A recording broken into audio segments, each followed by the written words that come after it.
Assalamualaikum warahmatullahi wabarakatuh. Perkenalkan, nama saya Prahanda Abrar Eka Fitra dengan NIM 212101010042.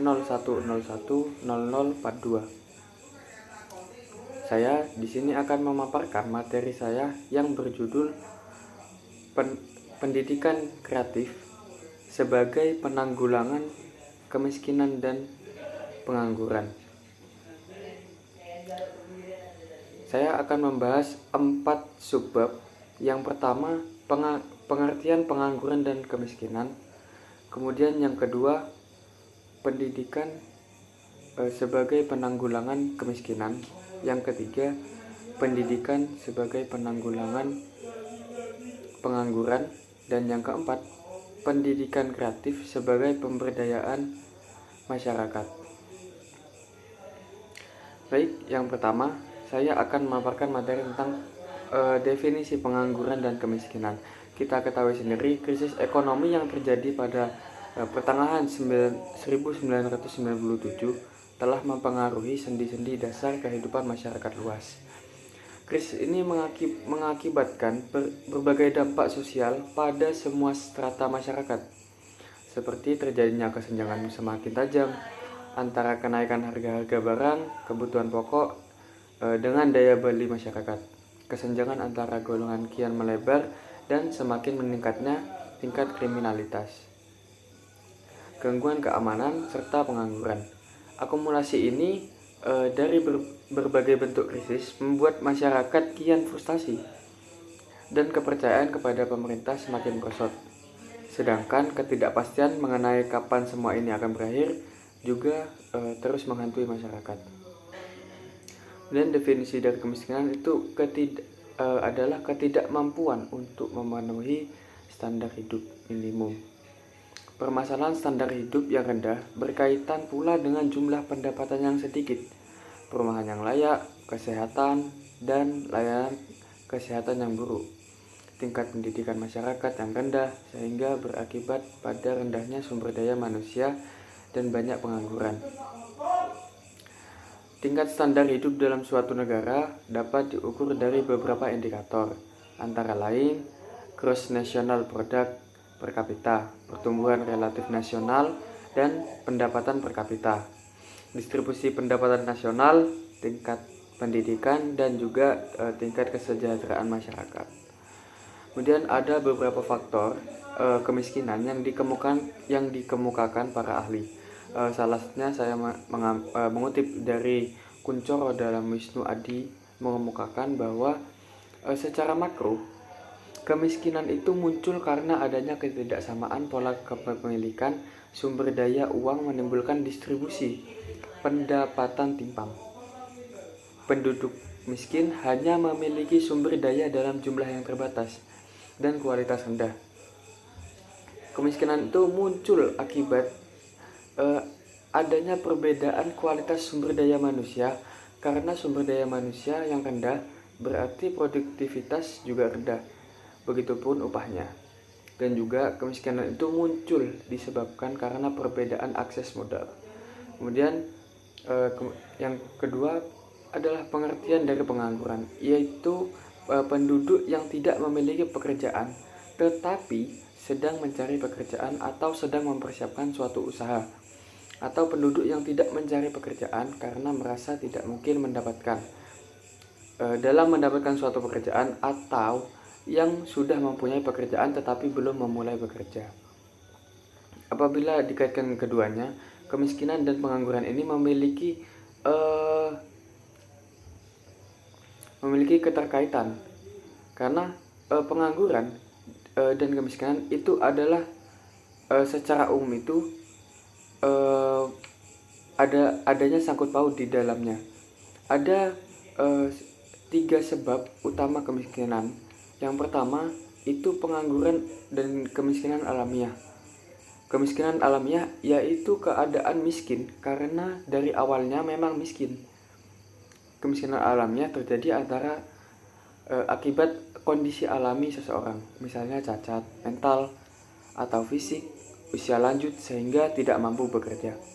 Selain itu, kelompok masyarakat tersebut menjadi miskin karena tidak memiliki sumber daya manusia yang memadai, penggunaan teknologi yang rendah, maupun sumber daya pembangunan. Atau, kalaupun mereka ikut serta dalam pembangunan, mereka hanya dapat imbalan yang pendapatannya rendah. Kemiskinan alamiah itu juga lebih kepada kondisi seseorang yang mengalami keterbatasan fisik yang harus diterima sejak lahir, atau mungkin mengalami musibah kecelakaan atau penyakit yang menyebabkan ia tidak mampu bekerja sehingga menganggur dan pada akhirnya tidak mampu memenuhi kebutuhan hidupnya. Menurut Kertas Mita, kondisi kemiskinan seperti ini disebut juga sebagai persistent poverty atau kemiskinan yang telah kronis atau turun-temurun. Daerah seperti ini pada umumnya merupakan daerah yang kritis sumber daya alamnya atau daerah yang terisolir. Salah satu yang bisa kita ambil contoh ya di Indonesia, yakni di daerah Yogyakarta. Kemudian yang kedua, pengangguran dan kemiskinan kultural. Kemiskinan kultural adalah budaya yang membuat orang miskin, yang dalam antropologi disebut sebagai mentalitas atau kebudayaan kemiskinan.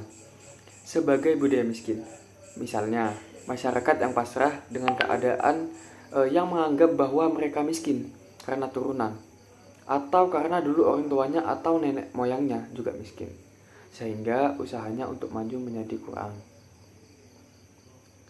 Kemiskinan di suatu daerah dapat terjadi karena individual atau kelompok selalu melestarikan budaya atau terbiasa dengan hidup miskin. Seperti contoh kehidupan masyarakat pedalaman, individual atau masyarakat yang memiliki budaya malas bekerja, individual atau masyarakat yang puas dengan apa yang diwariskan nenek moyang, dan lain-lain. Maka tidak salah apabila pada suatu daerah pedalaman belum menerima adanya teknologi yang terkini yang dapat mempermudah kehidupan dikarenakan memegang teguh ajaran nenek moyang yang telah ada sejak dulu. Dan yang ketiga adalah pengangguran dan kemiskinan struktural. Kemiskinan ini disebabkan oleh penguasa, dalam hal ini pemerintah yang membuat kebijakan. Banyak bukti yang dapat kita dapat lihat dari negeri ini yang menjadi penyebab kemiskinan struktural. Banyaknya budaya korupsi, kolusi, dan nepotisme yang sudah mendarah daging pada pejabat-pejabat tinggi sampai pejabat rendah di negara ini. Usaha untuk memutuskan rantai lingkaran setan ini menjadi sulit diobati. Begitu juga sistem perekonomian kapitalistik yang diterapkan di Indonesia. Sistem ekonomi yang memihak golongan atas yang semakin memperparah keadaan rakyat miskin. Fenomena ini adalah salah satu contoh bentuk pemiskinan yang disebabkan oleh perilaku birokrasi yang buruk. Rakyat yang seharusnya menjadi subjek pembangunan oleh negara justru hanya dijadikan objek pembangunan. Kekayaan negara yang seharusnya digunakan untuk kesejahteraan rakyat dijual melalui program privatisasi. Kenyataan yang sekarang terjadi adalah kebijakan negara mengakibatkan adanya kelompok masyarakat yang terjebak dalam kemiskinan, deprivasi, isolasi, ketidakberdayaan, dan ketiadaan akses kepada sumber daya alam, sarana dan prasarana sosial ekonomi, dan kesenjangan. Dari ketiga sebab utama kemiskinan ini, yang paling berpengaruh itu adalah kemiskinan struktural. Mengapa begitu? Karena ditinjau dari dampak yang ditimbulkan bisa sangat luas dan dalam masyarakat. Kemiskinan inilah yang menjadi gejala setiap negara, tidak hanya di negara berkembang, bahkan di negara-negara maju. Ditinjau dari tingkat kemiskinan dan pengangguran di Indonesia sejak 5 tahun terakhir, pada kuartal 1 2017 sampai kuartal 1 2002, dalam rancangan anggaran pendapatan dan belanja negara, 2023, pemerintah menargetkan tingkat kemiskinan turun ke kisaran 7,5% sampai 8,5% pada tahun depan. Angka tersebut adalah angka yang lebih rendah dari sasaran pemerintah pada tahun 2022 yang sebesar 8,5% sampai 9,0%. Kemudian pembahasan yang kedua, yakni pendidikan sebagai upaya menanggulangi kemiskinan. Peranan pendidikan guna memutus rantai kemiskinan telah merupakan kajian para ahli seperti Amartya Sen dan Jeffrey Sachs. Dalam kajian tersebut memunculkan pertanyaan, mengapa sih kemiskinan masih berlarut di banyak negara berkembang, terutama di Indonesia. Adapun 6 paket penuntasan kemiskinan yang dikemukakan oleh Amartya Sen, paham libertarianisme, Nozick, dan Jeffrey Sachs. Yang pertama, itu human capital, terutama dalam kesehatan gizi, dan keterampilan yang diperoleh melalui pendidikan dan pelatihan. Kemudian yang kedua, business capital, yakni sarana-sarana yang diperlukan di dalam transportasi untuk pertanian, industri, dan servis. Yang ketiga, infrastruktur yang meliputi jalan, tenaga listrik, air minum, sanitasi, dan lain-lain. Kemudian yang keempat, natural capital, yakni berupa tanah pertanian dan biodiversitas. Yang kelima, kapital lembaga-lembaga publik seperti hukum dagang, hukum peradilan, dan pelayanan pemerintah. Dan yang terakhir itu adalah knowledge capital, berupa know-how, ilmu, dan teknologi yang meningkatkan produktivitas yang dapat meningkatkan natural capital. Ada 2 poin penting yang perlu dicatat di dalam pemikiran Amartya Sen dan Jeffrey Sachs. Yang pertama itu adalah pentingnya kemerdekaan dalam pengembangan pribadi manusia. Kemiskinan itu bukan hanya dalam artian ekonomis, tetapi juga kemiskinan politis, kemiskinan pendidikan, kemiskinan kesehatan. Kedua penuntasan kemiskinan bukan hanya dapat dicapai melalui pengembangan sektor tertentu saja, tetapi berbagai sektor penting yang berkenaan dengan kepentingan masyarakat. Dengan pendidikan yang baik, setiap orang memiliki bekal pengetahuan dan keterampilan, mempunyai pilihan untuk dapat pekerjaan, dari menjadi lebih produktif sehingga dapat meningkatkan pendapatan. Dalam perspektif demikian, negara mempunyai kewajiban untuk menyediakan layanan pendidikan bagi setiap warganya. Paling kurang untuk jenjang pendidikan dasar. Deklarasi HAM PBB 1948 menyebutkan bahwa pendidikan merupakan hak asasi manusia yang wajib dipenuhi oleh setiap negara. Adapun beberapa upaya penanggulangan kemiskinan agar mutu pendidikan baik, yaitu yang pertama, menyamaratakan pendidikan, terutama di daerah-daerah terpencil, yakni yang sulit dijangkau agar mereka dapat pendidikan yang sesungguhnya dengan memiliki kemampuan dan pengetahuan yang baik. Yang kedua, memberantas korupsi yang telah menggunakan dana pendidikan orang miskin, yang mengakibatkan orang miskin belum mendapatkan pendidikan yang layak.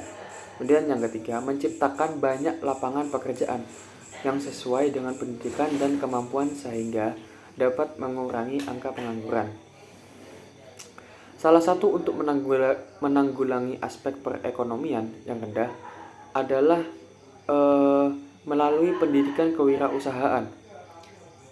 Pendidikan kewirausahaan itu suatu langkah strategis yang dapat dilakukan oleh pemerintah dalam mengatasi beberapa kasus permasalahan sosial, khususnya di Indonesia, yaitu dalam hal perekonomian dan kemiskinan. Pada dasarnya, pendidikan kewirausahaan merupakan kegiatan pendidikan yang ditujukan untuk mempersiapkan seseorang agar mampu untuk berwirausaha.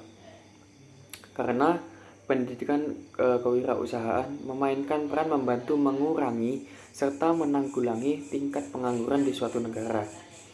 Tingkatan pendidikan merupakan alat untuk mengetahui indikator individu maupun kelompok dianggap sejahtera.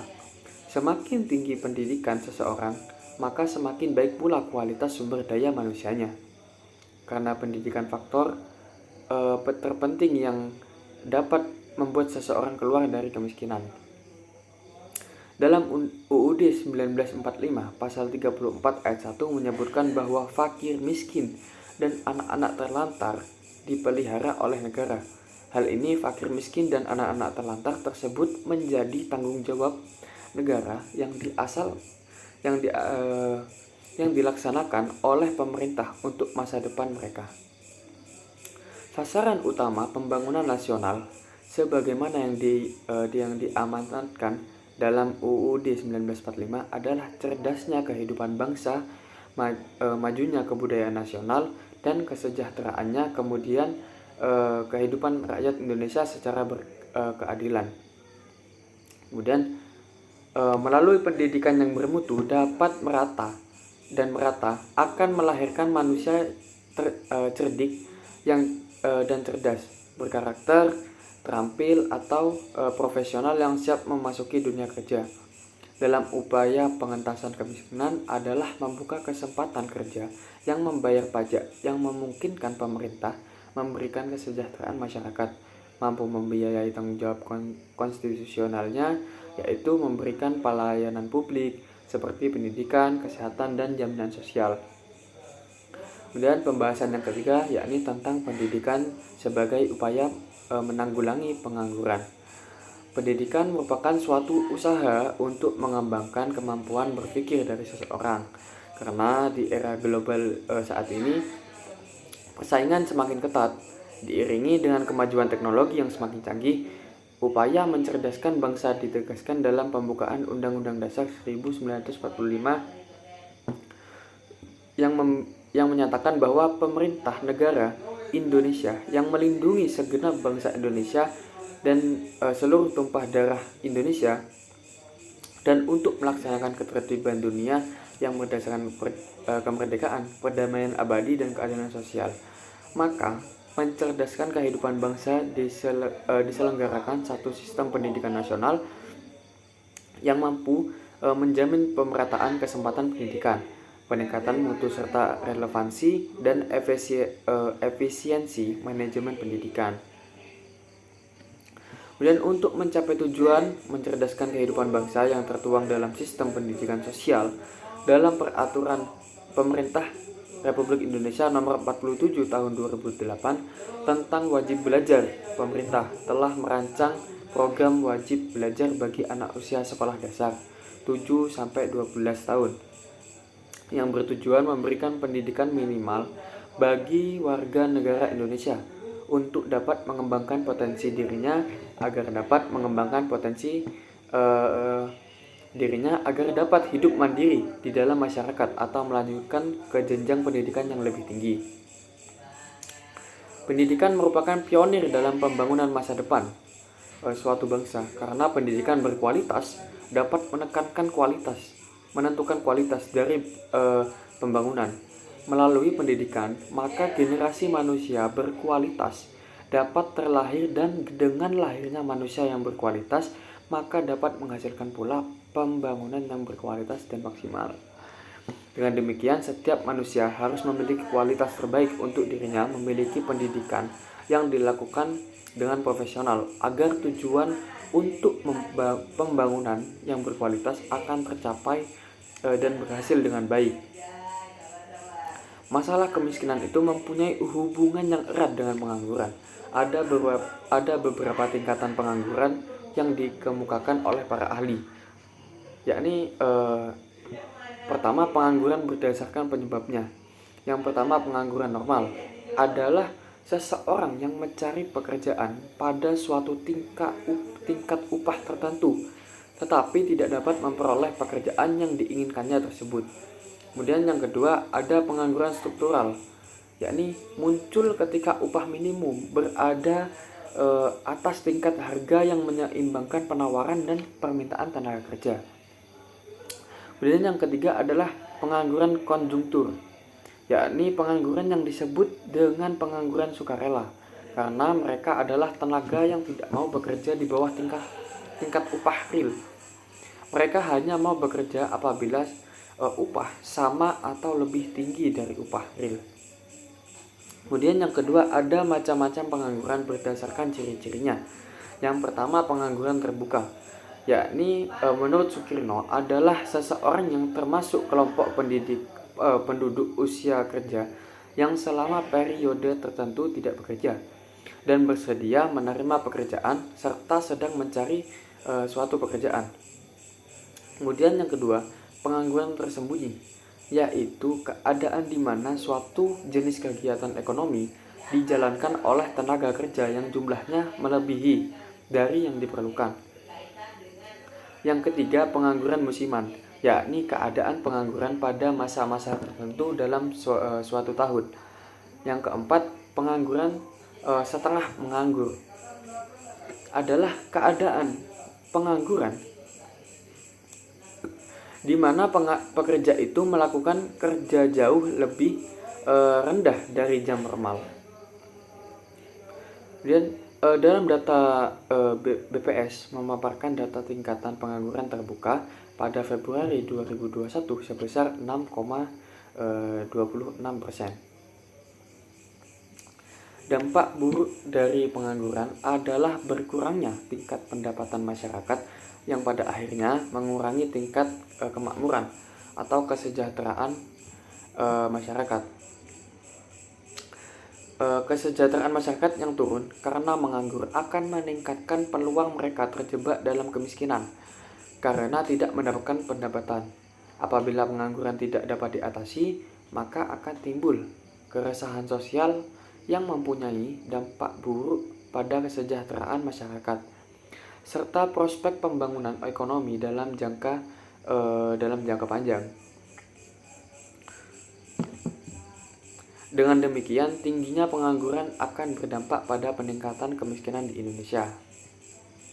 Kemudian, materi yang terakhir adalah pemberdayaan masyarakat melalui pendidikan kreatif. Istilah pemberdayaan itu mengaung di mana-mana. Banyak pihak yang menggunakan istilah tersebut. Akar katanya berasal dari daya atau power. Istilah kata power itu cenderung pada sesuatu yang tampak pada posisi yang berpengaruh dan pengambilan keputusan. Menurut Shadlow, dalam Isbandi Rukminto Adi mendefinisikan pemberdayaan masyarakat sebagai bagaimana individu, kelompok, ataupun komunitas berusaha mengontrol kehidupan mereka sendiri dan mengusahakan untuk membentuk kehidupan masa depan sesuai dengan keinginan mereka. Maka masyarakat mampu mengendalikan atau mengatasi permasalahan yang dihadapi secara mandiri. Artinya, pemberdayaan memberikan masyarakat pengetahuan, kesadaran, dan kekuasaan penuh dalam mencapai perubahan sosial, yaitu masyarakat yang berdaya. Peran utama dalam pemberdayaan masyarakat itu adalah masyarakat itu sendiri, yang berkaitan dengan usulan-usulan masyarakat berupa dasar bagi program pembangunan lokal, regional, bahkan menjadi titik pijak bagi program nasional. Salah satu strategi yang memungkinkan dalam pemberdayaan masyarakat adalah pengembangan ekonomi yang berbasis kreativitas. Dalam hal ini, masyarakat akan difasilitasi untuk mengkaji kebutuhan masalah dan peluang kelanjutan mutu kehidupan mereka sendiri. Adapun salah satu upaya untuk memberdayakan masyarakat itu melalui pendidikan ekonomi kreatif. Ekonomi kreatif merupakan konsep ekonomi baru yang memadukan informasi dan kreativitas yang mengandalkan ide, gagasan, dan pengetahuan dari sumber daya manusia sebagai faktor produksi. Bersumber dari hasil studi pemetaan industri kreatif yang telah dilakukan oleh Departemen Perdagangan Republik Indonesia pada tahun 2007, mengklasifikasikan ekonomi kreatif menjadi banyak subjek. Yang pertama itu periklanan, merupakan kegiatan kreatif yang berkaitan dengan jasa periklanan yang meliputi kreasi, produksi, dan distribusi dan iklan-iklan yang dihasilkan. Kemudian yang kedua itu arsitektur. Yang ketiga ada kuliner, 4 desain, kemudian pasar barang seni, kerajinan, musik, fashion, permainan interaktif, video, film, dan fotografi. Seni pertunjukan, layanan komputer dan piranti lunak, kemudian riset dan pengembangan, penelitian dan percetakan, kemudian yang terakhir adalah televisi dan radio. Oleh pakar ekonomi dunia, lahirnya era ekonomi kreatif ini dinilai sebagai model ekonomi gelombang keempat dalam abad ini. Gelombang yang pertama itu meliputi ekonomi pertanian, lalu disusul ekonomi industri dan ekonomi informasi. Adapun karakteristik yang mendominasi era kreativitas di bidang ekonomi antara lain yang pertama, munculnya spirit berkolaborasi. Kedua, gagasan kreatif sebagai aset utama. Yang ketiga, terbentuknya kantong-kantong komunitas kreatif. Yang keempat, lahirnya organisasi atau korporasi yang ramping dan lincah. Yang kelima, tumbangnya batas atau sekat pasar lokal. 6. Produk-produk yang lebih personal dan berbasis nilai. Kemudian yang terakhir, perubahan yang super cepat. Pendidikan bukan semata-mata mencetak manusia yang berpengetahuan, tetapi juga pendidikan ini mencetak manusia yang berpenghasilan, dalam arti mampu berkreasi, berprestasi, dan bernilai. Pendidikan bukan semata-mata meluluskan para sarjana, tetapi juga mencetak generasi yang daya saingnya bisa membawa bangsa pada kemajuan. Dalam agama, sasaran pendidikan adalah mencetak manusia yang bermanfaat dan berbudi. Hal ini selaras dengan tujuan pendidikan nasional. Membahas tentang peluang, Indonesia ini memiliki optimisme yang sangat membumi untuk masa depan ekonomi kreatif di Indonesia. Akan tetapi, optimisme ini dapat berubah menjadi optimisme yang ilusif apabila tidak dibarengi dengan kesiapan dan kemauan. Ada beberapa indikator yang membuat kita pantas untuk optimis. Yang pertama itu Indonesia memiliki potensi dan aset SDM yang siap untuk diberdayakan. Orang Indonesia itu faktanya sebenarnya adalah manusia yang kreatif. Bisa dilihat misalnya dari proses adaptasi budaya yang terjadi di beberapa suku di Indonesia. Semua agama besar di Indonesia dapat diterima oleh orang Indonesia tanpa adanya gesekan yang berarti. Indonesia tetap mampu melestarikan nilai-nilai budaya yang ada. Yang kedua, jumlah penduduk Indonesia yang banyak dengan tingkat penyebaran yang sangat variatif dapat dijadikan peluang yang sangat menjanjikan. Peluang di sini dapat diartikan sebagai pasar sendiri. Negara-negara lain memahami hal ini sehingga banyak ditemukan berbagai produk asing membanjiri pasar Indonesia, seperti halnya Cina, Jepang, dan bahkan Malaysia. Kemudian yang ketiga, keragaman budaya dan kekayaan lingkungan yang dimiliki Indonesia. Itu juga menjadi peluang yang sangat bagus karena dapat diolah menjadi produk-produk kreatif yang diminati oleh penduduk dalam negeri maupun di luar negeri. Seperti contoh, angklung Mang Ujo di Bandung itu yang berhasil mementaskan pergelaran seni budaya di Amerika dengan sukses. Mungkin itu saja yang dapat saya sampaikan dari makalah yang saya buat. Kurang lebihnya saya mohon maaf. Ihdinas siratal mustaqim. Wassalamualaikum warahmatullahi wabarakatuh.